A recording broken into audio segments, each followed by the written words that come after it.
فاتحہ۔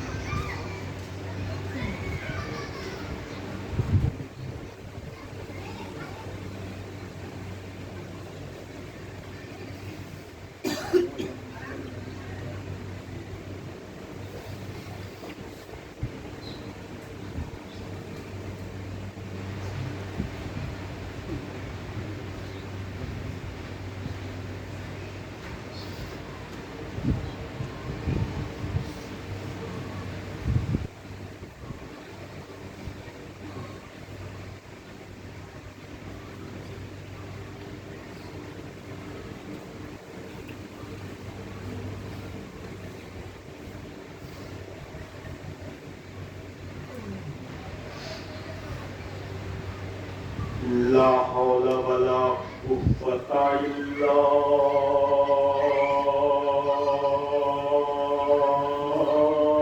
بالله العلي العظيم۔ حسبنا الله ونعم الوكيل، نعم المولى ونعم النصير۔ أعوذ بالله من الشيطان اللعين الرجيم۔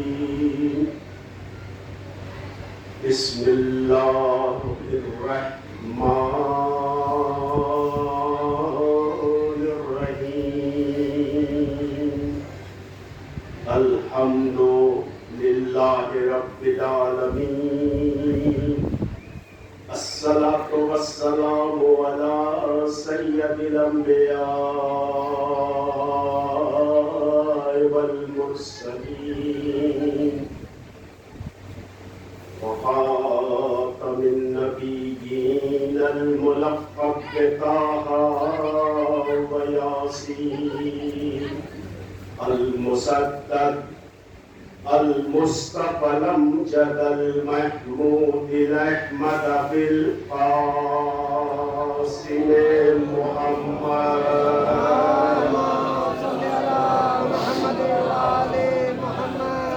وآله الطيبين الطاهرين المعصومين المظلومين المنتجبين المنتخبين، ولعنة الله على أعدائهم وقتلتهم وغاصبي حقوقهم ومنكري فضائلهم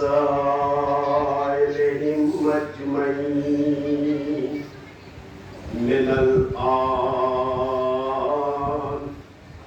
إلى قيام يوم الدين۔ أما بعد فقد قال الله تبارك وتعالى وقوله الحق، بسم الله الرحمن الرحيم، ولا تحسبن الذين قتلوا في سبيل الله أمواتا بل أحياء عند ربهم يرزقون۔ صلوات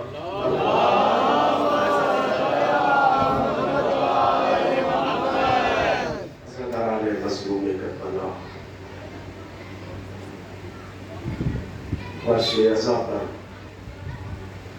زہرا کے لال کا بوسہ دینے والوں،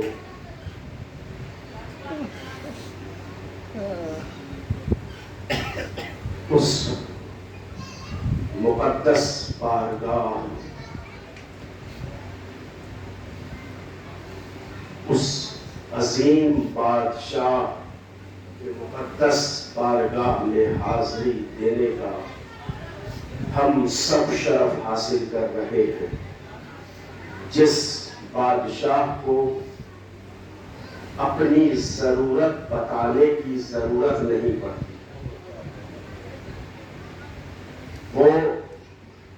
وہ کریم بادشاہ ہے جو بغیر مانگے عطا کیا کرتا ہے۔ اور اگر کوئی سلیقے سے مانگ لے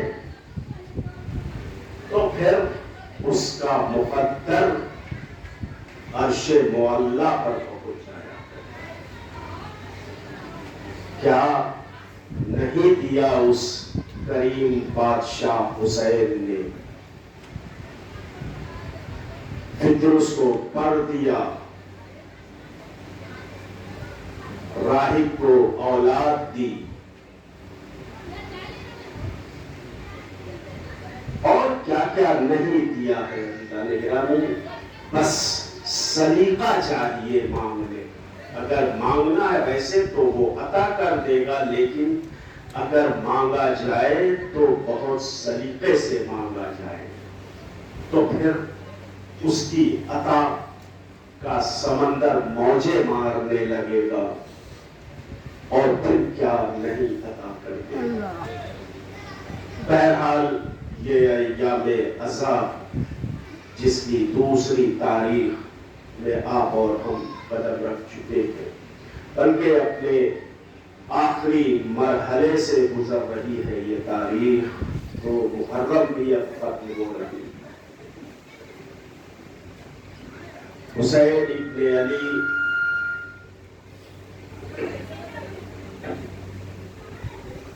نے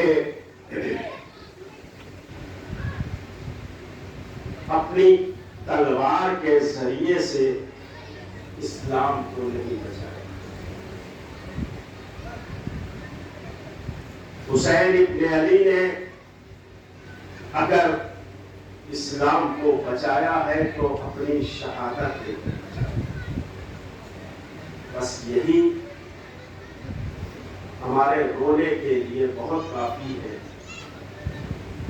حسین جیسا عظیم، حسین جیسا کریم، حسین جیسا محبوب خدا، وہ اپنی شہادت دے کر اسلام کو بچا کر اور امت پیغمبر کے حوالے کر رہا۔ لہذا اس اسلام کی پاسداری اور اس دین کی حفاظت اور اس دین پر عمل کرنا، یہ امت پیغمبر اسلام کی سب سے بڑی ذمہ داری ہے۔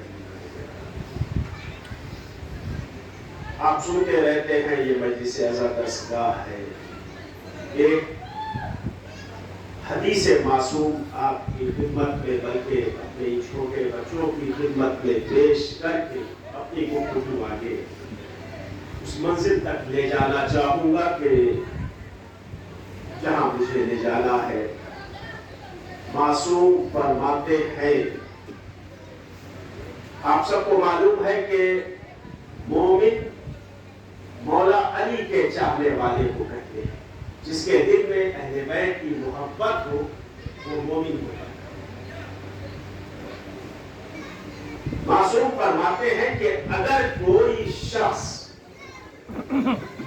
یہ تصور کرتا ہے کہ میں مومن ہوں، میں صاحب ایمان ہوں، تو سب سے پہلے وہ اپنے وجود میں 3 چیزوں کو دے۔ اگر اس کے وجود میں 3 چیزیں پائی جا رہی ہیں، 3 صفتیں پائی جا رہی ہیں، تو وہ یقین کر لے کہ وہ مومن ہے۔ اور اگر وہ 3 صفتیں اس کے وجود میں نہیں پائی جا رہی ہیں تو پھر اپنی اصلاح کر لے۔ سبحان اللہ، سبحان اللہ، سبحان اللہ، سبحان اللہ۔ اپنی اصلاح کر لے وہ، اس لیے کہ بہرحال دل میں اہل بیت کی محبت ہے، مگر یہ صفت اگر اس کے اندر نہیں پائی جا رہی ہے، یہ 3 صفتیں، تو اپنی اصلاح کر لے۔ اور اگر پائی جا رہی ہے تو پھر وہ صاحب ایمان ہے، پھر وہ مومن ہے، پھر وہ محبوب خدا ہے۔ وہ کسی بندے نے پوچھا فرزند رسول وہ 3 صفتیں کون سی؟ تو معصوم نے فرمایا پہلی صفت تو ایک صفت، 3 صفتوں میں ایک صفت اللہ کی صفت اس کے اندر پائی جانی چاہیے. دوسری صفت رسول اللہ کی اس کے اندر پائی جانی چاہیے. اور تیسری صفت علی کی اس کے اندر پائی جانی چاہیے. اگر کسی بندے مومن میں یہ تین صفتیں، ایک صفت اللہ کی، ایک رسول اللہ کی، ایک ولی اللہ کی، اگر پائی جا رہی ہیں تو وہ بندے مومن ہے. اس نے ہاتھوں کو جوڑ کر عرض کیا فرزند رسول ذرا اور تشریف فرما دیجئے. اللہ کی صفت ہم جیسے گنہگار بندوں کے اندر؟ کہا ہاں.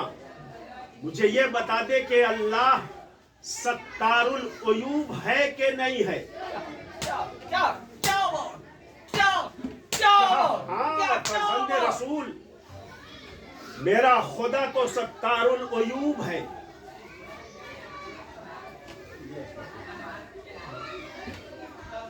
میرا خدا تو ستار العیوب ہے. کہا تو پھر وہ کائنات کا مالک، وہ ساری دنیا کا خالق، زمین سے عرش تک کا پیدا کرنے والا، وہ ستار العیوب ہے. وہ تمہارے جیسے لوگوں کے عیبوں پر پردہ ڈال سکتا ہے. تو کیا یہ صفت تمہارے اندر نہیں آ سکتی ہے کہ تم کسی بندے مومن کے عیب پر پردہ ڈال دو؟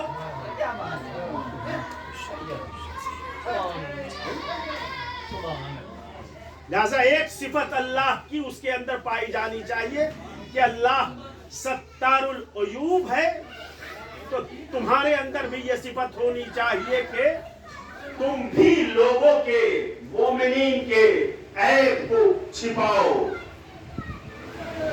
اور یہی وجہ ہے عزیزان گرامی، بات آ گئی، بات ذہن میں آ گئی، واقعہ ذہن میں آ گیا. پہلی صفت یاد رکھیں گے، دوسری اور تیسری صفت ابھی مجھے آپ کی خدمت میں پیش کرنا ہے. ستار العیوب، وہ ستار العیوب ہے. وہ عیبوں پر پردہ ڈالتا ہے. اگر عیبوں پر پردہ نہ ڈالے، ایک لمحے کے لیے انسان کا جینا محال ہو جائے گا. وہ تو اس کا کرم ہے کہ وہ ہمارے عیب پر پردہ ڈال رہا ہے. جب سرکار پیغمبر اسلام معراج سے واپس آئے، یہ واقعہ جو میں آپ کی خدمت میں ابھی نقل کر رہا ہوں، اس واقعے کو عبد القادر جیلانی نے اپنی کتاب غنیۃ الطالبین، جو بہت مشہور کتاب ہے اہل سنت کے درمیان کی، اس کتاب میں اس واقعے کو نقل کیا ہے، جس کے رائٹر عبد القادر جیلانی. وہ یہ لکھتے ہیں کہ جب پیغمبر اسلام عرش سے فرش پر تشریف لائے، معراج کی منزلوں کو طے کر کے، قاب قوسین اور ادنیٰ کی منزلوں کو طے کر کے، عرش اعظم کی سیر کر کے جب تشریف لائے اور بزم صحابہ میں بیٹھے ہوئے تھے، سارے صحابہ، جلیل القدر صحابہ بیٹھے ہوئے تھے، کہ پیغمبر نے ایک مرتبہ طائرانہ نظر اپنے صحابہ کے اوپر دوڑائی اور کہا میں معراج سے واپس آیا ہوں، اللہ نے مجھے، یہ اس کتاب کا واقعہ نقل کر رہا ہوں، اب یہ صحیح ہے کہ غلط ہے یہ مجھے نہیں معلوم، میں واقعہ سے آپ تک پہنچا رہا ہوں ایک نتیجہ دینے کے لیے. میں جب معراج سے واپس آنے لگا تو پروردگار عالم نے مجھے ایک تحفہ دیا، لیکن ایک شرط کے ساتھ، اور وہ تحفہ کوئی اور بڑی چیز نہیں ہے، ایک جبہ ہے، ایک چادر سمجھیں، ایک چادر، جو چادر پروردگار عالم نے مجھے وہاں سے آتے وقت دیا، ایک شرط کے ساتھ کہ پیغمبر جا تو رہے ہو زمین پر، یہ چادر میں تمہیں بطور تحفہ دے رہا ہوں، معراج کا تحفہ لیتے جاؤ، لیکن شرط یہ ہے کہ تم جب اپنے صحابہ اور بس میں صحابہ میں بیٹھنا تو ان سے ایک سوال کرنا جو تمہارے مزاج کے مطابق سوال کا جواب دے دے، اور مجھے یقین ہے جو تم پسند کرو گے وہی مجھے پسند ہوگا، لہذا جو تمہارے مزاج کے مطابق سوال کا جواب دے دے، تم یہ چادر یہ تحفہ اسے دے دینا۔ بات ہو گئی، پیغمبر وہاں سے آ گئے، صحابہ کا کہ بس میں پیغمبر تشریف فرما ہوا اور معراج کا سارا واقعہ بیان کیا۔ بیان کرنے کے بعد کہا جب میں معراج سے واپس آنے لگا تو اللہ نے مجھے ایک تحفہ عطا کیا ہے، یہ چادر کی شکل میں، لیکن ایک شرط کے ساتھ انہوں نے اس میں دیا ہے اور یہ کہا ہے کہ تم ایک سوال کرنا جو تمہارے سوال کا تمہارے مزاج کے مطابق جواب دیتے، یہ تحفہ اسی کو عطا کر دینا۔ اب ظاہر سی بات ہے معراج کا ملا ہوا تحفہ کون نہیں دینے کو تیار؟ کس کے دل میں ہلچل نہ مچ رہی ہو؟ کون خواہش مند نہ ہو کہ ہاں یہ تحفہ مجھے مل جائے؟ لہذا سب نے کہا یا رسول اللہ بالکل آپ سوال کریں۔ پیغمبر نے بہت چھوٹا سا سوال کیا، بہت چھوٹا سا سوال، اور سوال یہ تھا کہ یہ بتاؤ کہ اگر میں یہ چادر تمہیں دے دوں تو تم اس چادر کو لے کر کیا کرو؟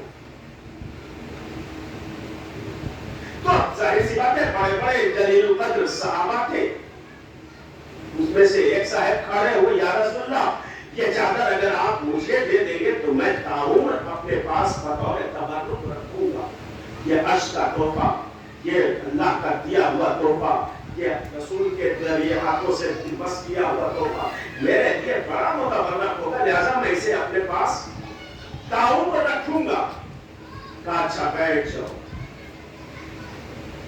دوسرے صاحب کھڑے ہوئے، یا رسول اللہ پیغمبر نے ان سے بھی وہی سوال کیا، اگر یہ تحفہ یہ چادر میں تمہیں دے دوں تو تم اس چادر کو لے کر کیا کرو؟ وہی جواب۔ کہا اچھا بیٹھ جاؤ۔ تیسرے صاحب کو کھڑا کیا، اگر یہ چادر میں تمہیں دے دوں تم کیا کرو گے اس چادر کو لے کر؟ کہا یا رسول اللہ بطور تبرک اسے اپنے پاس رکھوں گا، بلکہ تھوڑا سا اور آگے بڑھے، یا رسول اللہ تبرک کے طور پر جب میں مروں گا تو اسے اپنے کفن پہ بھی ڈال دوں گا۔ اچھا بیٹھ جاؤ۔ اب آئی چوتھے کی باری، اے علی اگر یہ تحفہ تمہیں دیا جائے تو تم کیا کرو گے؟ اللہ ستار العیوب ہے۔ اے علی یہ بتاؤ کہ اگر یہ تحفہ تمہیں دیا جائے، یہ چادر اگر میں تمہیں دے دوں تو تم کیا کرو گے؟ کہا یا رسول اللہ اگر یہ چادر آپ مجھے دے دیں گے تو میں آپ کی امت کے عیب پر پردہ ڈالوں گا اس چادر کے ذریعے۔ اس سے بہتر جواب پیغمبر کی خوشنودی کے لیے ہو نہیں سکتا تھا۔ پیغمبر نے وہ تحفہ وہ چادر، یہ تو طالبین نے قادر جیلانی نے لکھا ہے کہ ان تینوں کو نہیں ملی یہ چادر، یہ چادر یہ تحفہ حضرت علی کو پیغمبر اسلام نے دیا، چونکہ ان کے مزاج کے مطابق وہ جواب دیا کہ جو رسول کو پسند تھا، اور جو ظاہر سی بات ہے جو رسول کو پسند ہو وہ اللہ کو پسند ہوتا ہے۔ بندگان خدا کے عیب پر پردہ ڈالوں گا میں اس چادر کے ذریعے سے۔ یہ ہے ستار العیوب۔ وہ ایک مومن جس کی پہلی صفت یہ ہے کہ وہ ستار العیوب کا ماننے والا ہے، ستار العیوب کا بندہ ہے، تو اس کے اندر ایک صفت اللہ کی یہ پائی جانی چاہیے کہ وہ بھی بندگان خدا کے عیب پر پردہ ڈالے، یہ نہیں کہ ہاں گلی کوچے میں اس کے عیب کی تشہیر کرتا رہے۔ گناہ کبیرہ ہے، یاد رکھنا گناہ کبیرہ ہے کسی بندے مومن کے کسی عیب کو اگر اس کی تشہیر کیا جائے تو۔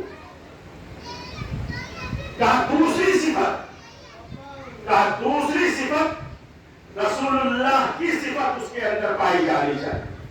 پھر اس نے ہاتھ جوڑ کر عرض کیا فرزند رسول کی کون سی صفت ہمارے اندر پائی جانی چاہیے؟ کہا رسول کی صفت تم نے دیکھا نہیں ہے، رسول نے دشمنوں کے ساتھ بھی وہی سلوک کیا ہے جو اپنے دوستوں کے ساتھ سلوک کیا ہے۔ کاش کہ یہ صفت تمہارے اندر پائی جائے. دشمنوں کے ساتھ بھی تمہارا اپنا اخلاق، اپنا کردار، اپنا سلوک، وہ اس کا عمل ہے کہ اس نے تمہارے ساتھ کیا کیا. لیکن تم تو علی کے چاہنے والے ہو. جس علی نے اپنے قاتل کو شربت پلایا ہو، کیا یہ سبق لینے کے لیے کافی نہیں ہے؟ کیا اس سے بڑا بھی کوئی ظالم ہو سکتا ہے جو کائنات کے مشکل کشا کے سر پر روزے کی حالت میں مسجد کے اندر ضربت لگا رہا ہو، اور جب گرفتار کر کے لایا گیا تو اسے شربت کا جام دیا جا رہا ہے؟ اس نے اپنا عمل کیا ہے نا. میں اپنے اخلاق کو کیسے بھول جاؤں؟ پھر اس میں اور علی میں فرق کیا رہ جائے گا؟ لہذا دوسری صفت رسول کی یہ ہونی چاہیے ایک بندہ مومن کے اندر کہ دشمنوں کے ساتھ بھی حسن سلوک. اور تیسری صفت اللہ کے ولی کی صفت ہونی چاہیے. اور اللہ کے ولیوں کی صفت یہ ہے کہ مصیبتیں چاہے جتنی ٹوٹ پڑے، ان مصیبتوں میں صبر کرنا یہ ائمہ کا کام ہے. یہ ائمہ کی سیرت ہے. مصیبتیں جتنی پڑتی چلی جائیں کبھی اف تک نہیں کرتے ہیں. مصیبتوں پر صبر کرنا یہ سیرتیں یہ ہے. تو یہ تین صفتیں اگر کسی بندے مومن کے اندر پائی جا رہی ہے تو وہ انسان اپنے کو مومن کہے اور سمجھے. اور اگر کہیں پر اس میں کوتاہی ہو رہی ہے تو پھر لازم ہے کہ وہ اپنی اصلاح کرتا ہوا ہے. عزیزان گرامی، آج کی یہ مجلس کا یہ چھوٹا سا پیغام تھا. بات سرکار سید الشہداء سے شروع ہوئی. آپ جانتے ہیں کل بھی میں نے عرض کیا تھا کہ مزاج شناس سامعین تشریف فرما ایام اذا میں اور خصوصاً ان 10 دنوں میں پوری دنیا میں ذاکرین اور علماء کی گفتگو کا مرکز زہرا کلمہ ہے. اور اسی کے حوالے سے اب اور بات ہے کہ کبھی وقت آیا تو پھر زہرا کے لال کے بابا کی گفتگو بھی ہوگی، زہرا کے لال کے نانا کی گفتگو بھی ہوگی، اس ماں کی گفتگو بھی ہو سکتی ہے جس نے چکیا پیس کر حسین کو پالا. لیکن مرکز ذات حسین ابن علی جس نے اپنی شہادت پیش کر کے اسلام کو وفا عطا کیا. بہت آسانی سے یہ جملہ بہت چھوٹے لفظوں میں نے یہ جملہ کہا. اسلام کو حسین نے اپنی شہادت کے ذریعے سے بچا لیا. عزاداروں کبھی سوچو یہ اسلام یہ شروع کہاں سے ہو رہا ہے؟ یہ شروع توحید سے ہو رہا ہے. اس کی ابتدا تو توحید سے ہے. لا الہ الا اللہ. یہی سے تو اسلام شروع ہوا ہے. یہی تو اسلام کی ابتدا ہے. اور ہم نے بہت آسانی سے کہہ دیا کہ حسین نے شہادت پیش کر کے اسلام کو بچا لیا. نہیں، اسلام کو نہیں بچایا، پہچانیت کو بچایا، توحید کو بچایا ہے حسین.